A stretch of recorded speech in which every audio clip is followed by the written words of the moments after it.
Hey there, I hope you're having an awesome summer. This is Val, your host. I know I normally take August off, but since I've already given you that bonus episode on Belgian wines, I thought I'd also kick in a little short, if you will, episode on wine caves. It was for another project I was doing, but I thought you might like to hear it. And I also linked up to the original wine cave episode in case you'd like to dig in.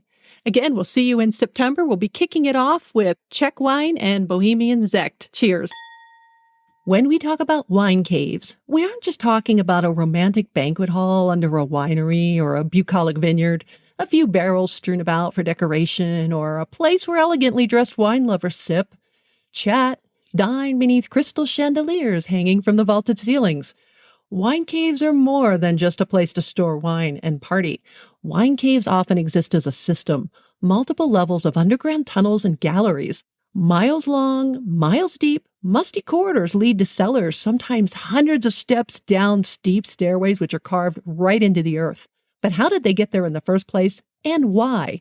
We could start with the Romans. They are actually the culprits when we talk about ancient wine history, particularly in Europe. Or we could start with the time before dinosaurs.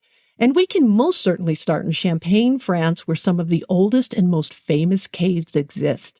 Am I telling you that there were wine caves over 65 million years ago before dinosaurs? Of course not. But what I am telling you is that the whole area called the Paris Basin, where Champagne currently sits, well, it used to be underwater. And this is where we begin our fascinating journey. We are going to dig into the soil that is now what used to be the bottom of the sea. Many words you hear in relation to soil and topography in the vineyards has to do with the geological time scale. We talk about Kimmeridgian and Portlandian marl in Chablis, France. Ordovician sandstone exists in Australia, and Tortonian marl in Barolo, Italy. But we're going to focus on the Cretaceous period today, which was from about 100 to 145 million years ago, because here in the Cretaceous chalk is where we find the answer to some of these wine caves, particularly in Champagne. Soil tells quite a story. Cretaceous chalk is formed from a layer of fossilized sea creatures and other sediment, and in Champagne, there are spots where this chalk can be 1,000 feet deep. Some of this chalk layered in there now is actually named for the type of sea creature remains found here.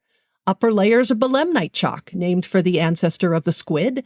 Lower layers contain micraster remains, similar to a sea urchin. But what's important about this soil and this chalk, over which there are other types of limestones, marls from other periods, is the chalk itself. It is into this chalk that was once under the sea that the Romans dug their caves, and these caves were actually not much more than salt mines and rock quarries. The city of Reims, in fact, was built with much of this material mined from the ground.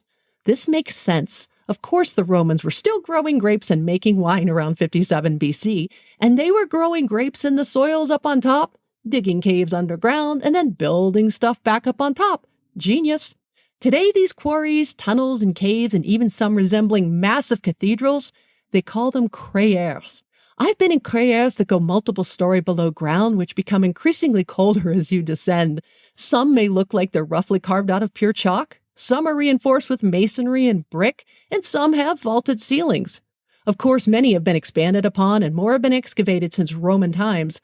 Often cited as an example of the expanse of the terroirs in Champagne are those used in Pommery.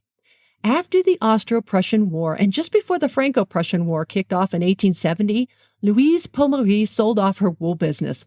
She bought some land formerly known as Garbage Dump to build her new winery. Underneath this winery, 120 of these wine caves, about 11 to 12 miles worth of them.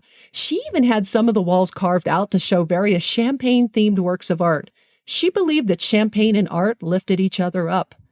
Only a decade before had the Champenois actually figured out that they were the ideal temperature-controlled wine storage facilities, beginning with Ruinart, the first established Champagne house.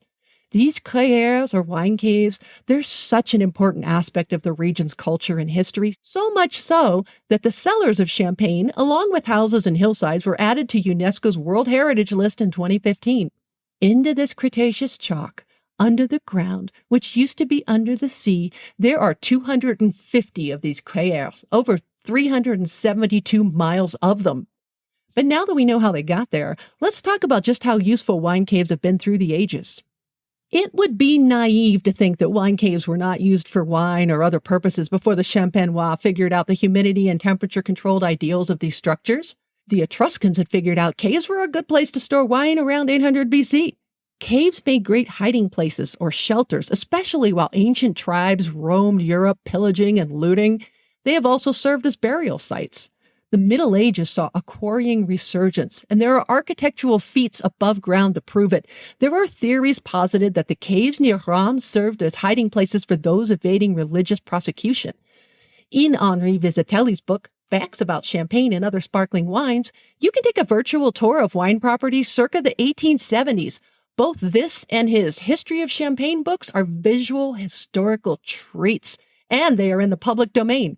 Henri literally counts the number of steps that descend into the cellars before he describes these terroirs in detail, along with the winemaking process at the time, the production specifics, even the number of bottles that he saw. He names names, and he tells the stories. And around page 211, he describes the Moet and Chandon cellar operations in Épernay as intricate underground galleries, the subterranean city with its miles of streets, crossroads, open spaces, tramways, and stations devoted solely to champagne. This is in the 1870s. He wasn't walking around with an iPhone and posting his stuff on social media.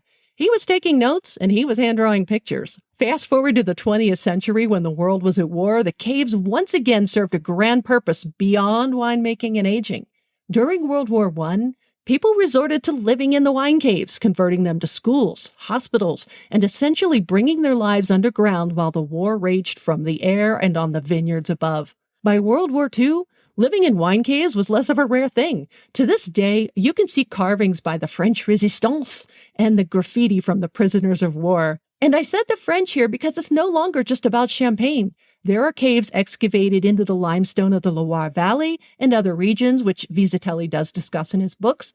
Some excavation and expansion of the wine cavery, my word, was happening as he was writing his books and continued into the 20th century. So no, wine caves were not a rare thing. They have quite a few purposes. I've been in wine caves around Italy and even in California, and I never had given them a second thought outside of, it's cold in here, and oh look, stuff growing on the walls, and oh hey, spider. But aren't the historical context of the subject of wine caves fascinating once we start digging into it a bit more? Across the pond in the United States, the first wine cellar was carved into Diamond Mountain in 1867, but not before wine caves in Sonoma County 10 years earlier. Many wineries took decades to dig their systems of caves, beginning in the late 19th century, often with Chinese laborers.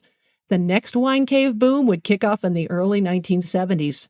And boom is an appropriate word, with excavation being easier with things like explosives to blast tunnels and road headers for grinding out the caves and entire construction companies who engineer these things.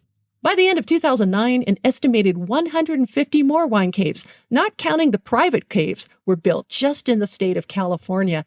This is by no means the end of the story, and I won't name all the wineries and the builders, the tunnel consultants, and engineering geologists. But needless to say, there are now regulations for caves. For example, you need 2 access points.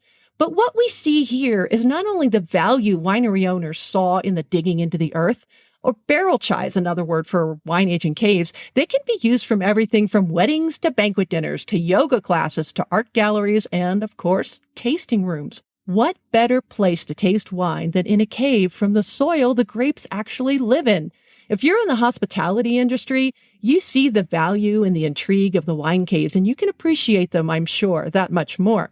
But my point for the rest of us is that while some opulent cave-like venues are constructed and bedazzled for ambiance, just as ritzy hotel rooms or ballrooms can be, wine caves originally served and still do serve a practical purpose. Why build a warehouse when you can dig some tunnels and store your bottles away from the need for heat or air conditioning? They have provided refuge for humans while the world was literally exploding around them. And sure, they can be dank and cold and musty, but they are part of wine's history, culture, and intrigue. They are part of wine's and mankind's story in many cases. If you ever get a chance to visit an older winery, especially with caves, do check them out. They are often part of the tour. And take a sweater.